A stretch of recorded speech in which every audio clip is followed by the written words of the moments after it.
ಸಚಿವ ಜಮೀರ್ ಅಹಮದ್ ಖಾನ್ ಅವರಿಗೆ ಜೀವ ಬೆದರಿಕೆ ಒಡ್ಡಿದ ಆರೋಪದಲ್ಲಿ ಸಂಘ ಪರಿವಾರದ ಕಾರ್ಯಕರ್ತ ಪುನೀತ್ ಕೆರೆಹಳ್ಳಿಗೆ 14 ದಿನಗಳ ನ್ಯಾಯಾಂಗ ಬಂಧನ ವಿಧಿಸಲಾಗಿದೆ.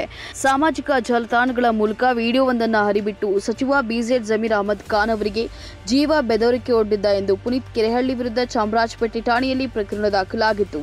ಆನಂತರ ನಿನ್ನೆ ತಡರಾತ್ರಿ ಬಂಧಿಸಿದ ಪೊಲೀಸರು ವೈದ್ಯಕೀಯ ತಪಾಸಣೆ ನಡೆಸಿದ ಬಳಿಕ ನ್ಯಾಯಾಧೀಶರ ಮುಂದೆ ಹಾಜರುಪಡಿಸಿದರು.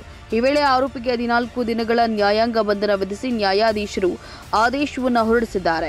ಕೇಂದ್ರ ಸಚಿವ ಎಸ್.ಟಿ. ಕುಮಾರಸ್ವಾಮಿ ಕುರಿತು ಸಚಿವ ಜಮೀರ್ ಅಹಮದ್ ಖಾನ್ ಅಸಭ್ಯ ಭಾಷೆ ಬಳಕೆ ಮಾಡಿದ್ದಾರೆ ಎಂದು ಜಮೀರ್ ಅಹಮದ್ ವಿರುದ್ಧ ಪುನೀತ್ ಕೆರೆಹಳ್ಳಿ ಅವಾಚ್ಯ ಶಬ್ದಗಳಿಂದ ನಿಂದಿಸಿದ್ದಲ್ಲದೆ ಜೀವ ಬೆದರಿಕೆ ಹಾಕಿದ್ದ ಈ ವಿಡಿಯೋ ಸಾಮಾಜಿಕ ಜಾಲತಾಣಗಳಲ್ಲಿ ವೈರಲ್ ಆಗಿತ್ತು.